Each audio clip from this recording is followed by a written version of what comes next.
प्यारे दोस्तों, ज्ञानवापी ताजमहल और कुतुब मीनार के बाद अब अजमेर शरीफ दरगाह के मंदिर होने का दावा किया गया है। उनका यह दावा है कि हजरत ख्वाजा गरीब नवाज दरगाह एक शिव मंदिर था। अजमेर शरीफ तीर्थ क्षेत्र है जहां ख्वाजा मोइनुद्दीन चिश्ती रहमतुल्लाह ताला अलैही की दरगाह है। लोग यहां आकर मुरादें मांगते हैं और मन्नत पूरी होने पर ख्वाजा मोइनुद्दीन चिश्ती रहमतुल्लाह ताला अलैही की दरगाह में चढ़ावे चढ़ाते हैं। हजरत मोइनुद्दीन चिश्ती रहमतुल्लाह ताला अलैही अल्लाह के एक ऐसे वली है जिनकी मज़ार शरीफ पर धर्म और मजहब का कोई भी बंधन नहीं है।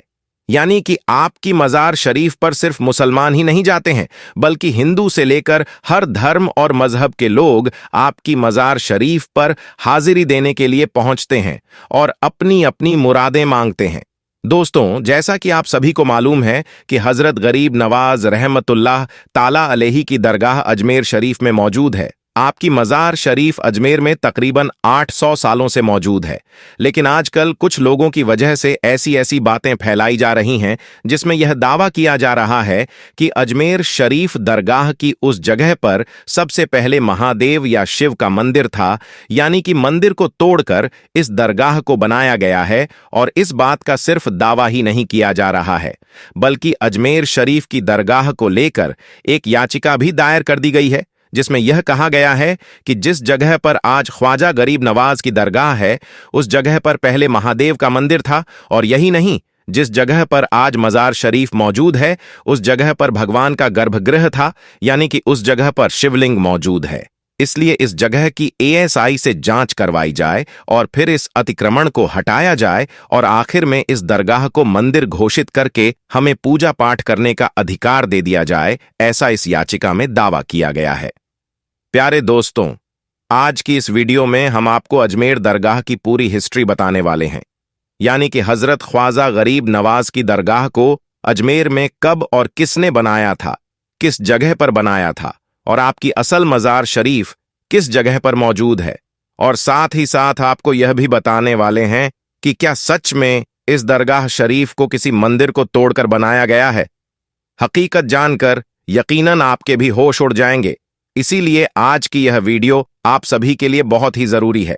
आप चाहे हिंदू हो या मुसलमान हो, आप इस वीडियो को आखिर तक जरूर देखते रहिएगा। सबसे पहले तो हम आपको हजरत मोइनुद्दीन चिश्ती रहमतुल्लाह ताला अलैही की दरगाह के बारे में बताते हैं। उसके बाद ख्वाजा मोइनुद्दीन चिश्ती रहमतुल्लाह ताला अलैही का अजमेर में आने का इतिहास भी बताएंगे।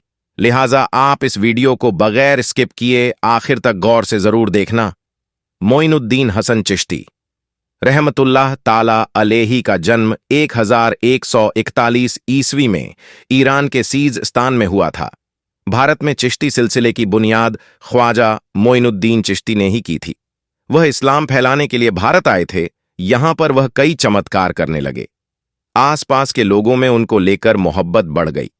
लोग अपनी समस्या का हल ढूंढने उन तक पहुंचने लगे। मोइनुद्दीन चिश्ती को निजामुद्दीन औलिया के बाद दूसरा सबसे बड़ा सूफी संत यानी अल्लाह का वली माना गया है, जो सूफीवाद भाईचारा की शिक्षा देता है। उस समय यहां 5 वक्त की अजान होती और नमाज अदा की जाती थी। मुगल बादशाह उनके अमल और उनके इल्म के जानकार थे।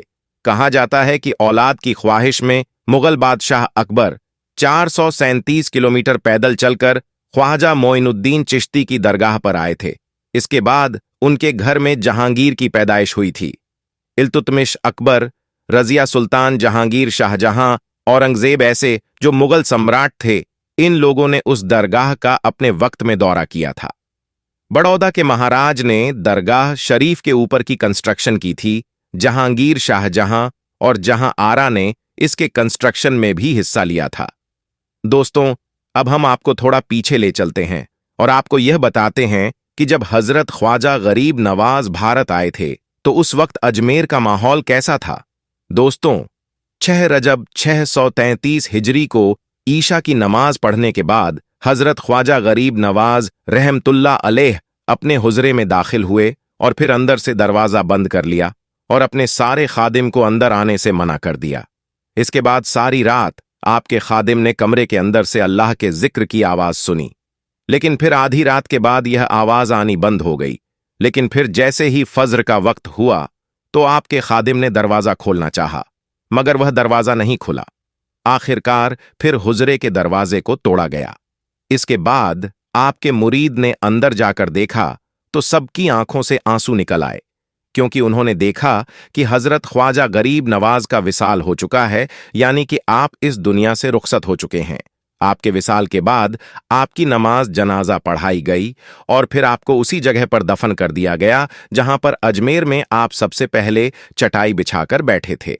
हम आपको बता दें कि उस वक्त वहां पर कुछ भी नहीं था, बिल्कुल खाली मैदान था, और उस वक्त आपकी मजार शरीफ भी कच्ची बनाई गई थी। फिर एक बार बादशाह अकबर ने दरगाह के नाम कुछ तोहफे दिए, जिनको बेचकर फिर दरगाह का काम करवाया गया। हम आपको बता दें कि अजमेर दरगाह का जो गुंबद है उसको हजरत ख्वाजा हुसैन के बेटे ने बनवाया था। फिर 849 हिजरी में दरगाह का जो मेन गेट है इसे मांडू के सुल्तान खिलजी ने बनवाया था, और गुंबद पर लगा हुआ कलश रामपुर के नवाबों की देन है। इसके अलावा अजमेर दरगाह में सुनहरी कटहरा बादशाह जहांगीर ने बनवाई थी और उसकी मरम्मत महाराजा जय सिंह ने की थी। बादशाह अकबर ने हजरत ख्वाजा गरीब नवाज की दरगाह के लिए 18 गांव की जागीर की। इसके बाद जब हिंदुस्तान में अंग्रेजों का कब्जा हुआ तो उस वक्त इस दरगाह के लिए एक कमेटी बनाई गई जिसका काम दरगाह की देखभाल करना था। इसके अलावा अजमेर दरगाह में जो बुलंद दरवाजा है उसे सुल्तान महमूद गजनवी ने बनवाया था।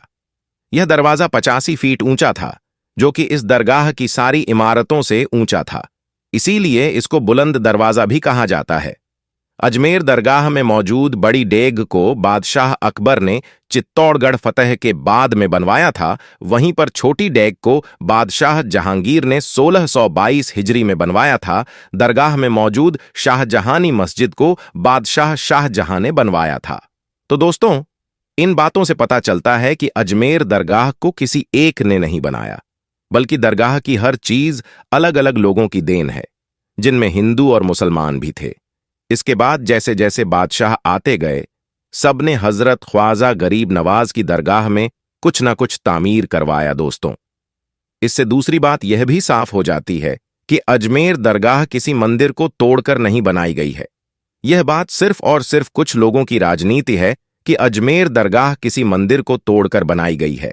सबसे पहले तो हम आपको बता दें कि हजरत ख्वाजा गरीब नवाज को काबा शरीफ की हाजिरी के मौके पर अल्लाह के प्यारे नबी हजरत मोहम्मद सल्लल्लाहु अलैहि वसल्लम की तरफ से यह बशारत मिली थी। आप सल्लल्लाहु अलैहि वसल्लम ने फरमाया था, ए मोइनुद्दीन, तू हमारे दीन का मुईन है, मैं तुझे हिंदुस्तान की विलायत अता करता हूं।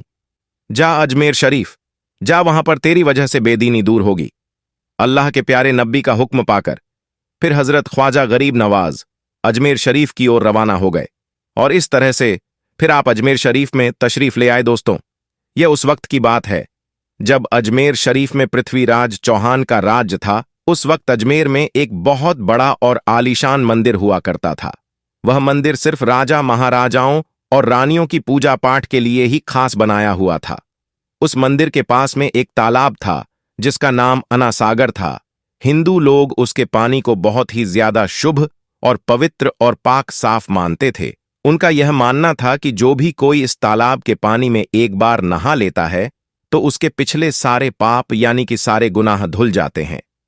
अनासागर के पास में जो मंदिर था वह इतना ज्यादा बड़ा था कि उसमें हर रोज लाखों चिराग एक साथ जलाए जाते थे।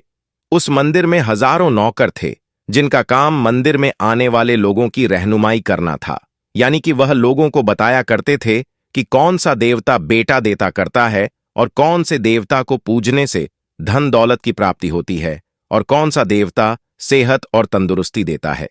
इसी दौरान एक दिन हजरत ख्वाजा गरीब नवाज रहमतुल्लाह अलैह अजमेर शरीफ में तशरीफ ले आए और यहां पर आकर अनासागर से कुछ फासले पर एक चटाई बिछाकर अपने कुछ मुरीदों के साथ में बैठ गए। थोड़ी देर बाद ही असर का वक्त हो गया, इसलिए हजरत ख्वाजा गरीब नवाज ने अपने एक मुरीद हजरत कुतुबुद्दीन से अजान देने को कहा। कुफ्र शिर्क से भरे अजमेर में अल्लाह के एक होने का यह पहला ऐलान था। इससे पहले यहां पर रहने वाले लोग इस्लाम से पूरे तौर पर ला इलम थे, यानी यह लोग ये नहीं जानते थे कि इस्लाम क्या है, इसलिए वह सब अजान की आवाज को सुनकर हैरान रह गए और अपने अपने घरों से निकलकर वह सब उन मुसाफिरों को देखने लगे, और इस तरह से आना सागर के करीब बहुत सारे लोगों की भीड़ जमा हो गई। इसके बाद उन मुसाफिरों ने अना सागर के पानी से वजू किया और वहीं पर नमाज पढ़ना शुरू कर दिया। ये देखकर वह सब लोग हैरान रह गए और सोचने लगे कि सब भगवान तो मंदिर के अंदर है, फिर यह लोग यहां पर खुले मैदान में खड़े होकर कौन से भगवान के सामने झुक रहे हैं, किस भगवान की पूजा कर रहे हैं। खैर, फिर वह सब शिकायत लेकर राजा के पास में पहुंचे और जाकर कहने लगे, राजा साहब, जिस फकीर का काफिला यहां पर आया वह सब मुसलमान है। वह 5 वक्त अजान देते हैं और फिर हमारे पवित्र तालाब में हाथ मुंह धोकर उसे गंदा करते हैं। ये सुनकर फिर राजा ने ख्वाजा गरीब नवाज को पैगाम भिजवाया कि तुम लोग गोश्त खाते हो और हमारे पवित्र तालाब अना सागर को हाथ मुंह धोकर गंदा करते हो। इस बात को हम बिल्कुल भी बर्दाश्त नहीं करेंगे। इसीलिए अब तुम्हारे लिए यही बेहतर होगा कि तुम लोग यहां से वापस चले जाओ। राजा की बात सुनकर हजरत ख्वाजा गरीब नवाज ने अपने मुरीद को हुक्म दिया कि वह जाएं और जाकर अना सागर से एक कांसा भर लाए। इसके बाद आपका वह मुरीद अना सागर तालाब के पास गया और वह कांसा भरने लगा। अब यहां पर आप ख्वाजा गरीब नवाज की करामत देखिए। जैसे ही आपके मुरीद ने वो पानी का कांसा भरा तो अना सागर का सारा पानी सूख गया और अना सागर की तह से मिट्टी उड़ने लगी। यह देखकर फिर पूरे अजमेर शरीफ में कोहराम मचने गया। लोग कहने लगे कि इस पवित्र तालाब में नहाकर हम अपने पाप धोते थे, अब हम अपने पाप को कैसे धोएंगे। इसके बाद औरतें, बच्चे, बूढ़े सब के सब हजरत ख्वाजा गरीब नवाज की बारगाह में पहुंचे और गिड़गिड़ाकर कहने लगे, बाबा, हमें इस परेशानी से निजात दिलाएं। अगर हमसे कोई गलती हो गई हो तो आप हमें माफ कर दें। अब से आप तालाब में वजू भी कर लिया करें, लेकिन भगवान के वास्ते आप हमारे अना सागर को हमें वापस लौटा दें। यह सुनकर फिर हजरत ख्वाजा गरीब नवाज ने अपने मुरीद को हुक्म दिया कि वह जाए और जाकर वह पानी का कांसा तालाब में वापस डाल दें। इसके बाद जैसे ही वह पानी का कांसा तालाब में डाला गया तो अना सागर का पानी उछाल मार मार कर वापस तालाब में आ गया और फिर तालाब वापस पानी से भर गया। उस पानी ने कई दिलों को धो डाला। हिंदू की अपनी तारीखी किताबों में भी हिंदू इतिहासकार इस बात को आज भी मानते हैं कि उस शाम 30,000 हिंदुओं ने कलमा पढ़कर मुसलमान हुए थे। उन हिंदुओं के मुसलमान हो जाने से हिंदू पंडितों और आम हिंदुओं में भी गमो गुस्सा का तूफान उठ खड़ा हुआ था और वह सोच में पड़ गए थे कि फकीर अगर कुछ दिन और इधर रुक गया तो हमारे देवी देवताओं का तो नाम लेने वाला भी कोई नहीं होगा। लिहाजा लोगों ने राजा को मजबूर किया कि जल्द से जल्द कुछ किया जाए। राजा ने मंदिर के बड़े पंडित रामदेव को बुलाया और उसे बाबा साहब रहमतुल्लाह अलैहि से मुकाबला करके जल्द से जल्द उन्हें हराने को कह दिया और अजमेर से बाहर निकाल देने का हुक्म भी दे दिया। रामदेव अपने वक्त का माना हुआ पंडित था, जिसके इल्मी काबिलियत की दूर दूर तक धूम मची हुई थी। उसने राजा को यकीन दिलाया कि जल्द ही राजा को कोई अच्छी खबर सुनाएगा। रामदेव बाबा साहब रहमतुल्लाह अलैहि के पास आया और उल्टे सीधे सवालात करने शुरू कर दिए। ख्वाजा साहब रहमतुल्लाह अलैहि चुप रहे। जब रामदेव ने हद से बढ़कर शोर मचाना शुरू किया तो ख्वाजा साहब रहमतुल्लाह ने उसकी तरफ आंख उठाई और मुस्कुराकर फरमाया, रामदेव, तू शोर मचा रहा है और मैं तेरे माथे पर ईमान का नूर चमकता देख रहा हूं। इस निगाह और इस लहजे में न जाने क्या जादू था कि रामदेव कदमों में गिर गया और रोते हुए बोला, बाबा, जिस धर्म के तुम हो उसी धर्म में मुझे भी शामिल कर लो। सब लोग जो यह सब देख रहे थे देखते ही रह गए, हैरान थे, परेशान थे कि यह क्या हुआ। जो खरीदने आया था वह खुद बिक चुका है, जो जीतने आया था वह हार चुका है। पंडित रामदेव खुद ख्वाजा गरीब नवाज रहमतुल्लाह अलैहि के हाथों पर मुसलमान बन चुका था। सुबहान अल्लाह। दोस्तों, यह अल्लाह वालों की शान होती है। जब वह अल्लाह के हो जाते हैं तो सारी दुनिया उनकी हो जाती है। दोस्तों, अल्लाह रब्बुल इज्जत की बारगाह में दुआ है कि मौला अपने हबीब हजरत मोहम्मद सल्लल्लाहु अलैहि वसल्लम की और ख्वाजा गरीब नवाज रहमतुल्लाह अलैहि के वसीले से मुकम्मल इश्क़ रसूल अता फरमाए, हम सबके ईमान की हिफाजत फरमाए, हम सबको नेक अमल करने की तौफीक अता फरमाए। और अल्लाह की बारगाह में दुआ है कि मौला जितने भी लोग इस वीडियो को देख रहे हैं उनकी दिल्ली जायज तमन्नाओं और मुरादों को पूरा फरमाए, और जो लोग बीमार हैं शिफाए कामिला अता फरमाए, और जो लोग कर्ज में डूबे हुए हैं उन्हें कर्ज से निजात अता फरमाए, और जो लोग परेशान हाल हैं उनकी परेशानी को दूर फरमाएं। और अल्लाह की बारगाह में दुआ है कि मौला जो लोग भी बे औलाद हैं उन्हें ख्वाजा गरीब नवाज रहमतुल्लाह अलैहि के वसीले से नेक औलाद अता फरमाए। दोस्तों, इस वीडियो के कमेंट बॉक्स में एक बार आमीन जरूर लिखें। पता नहीं किसका आमीन अल्लाह की बारगाह में कबूल हो जाए। दोस्तों, आज की वीडियो में बस इतना ही। अगर आपको यह वीडियो अच्छी लगी है तो इस वीडियो को लाइक करें और अपने दोस्तों में भी शेयर करें, और हमारे चैनल को सब्सक्राइब करके घंटा दबा दें। अस्सलामु अलैकुम, अल्लाह हाफिज।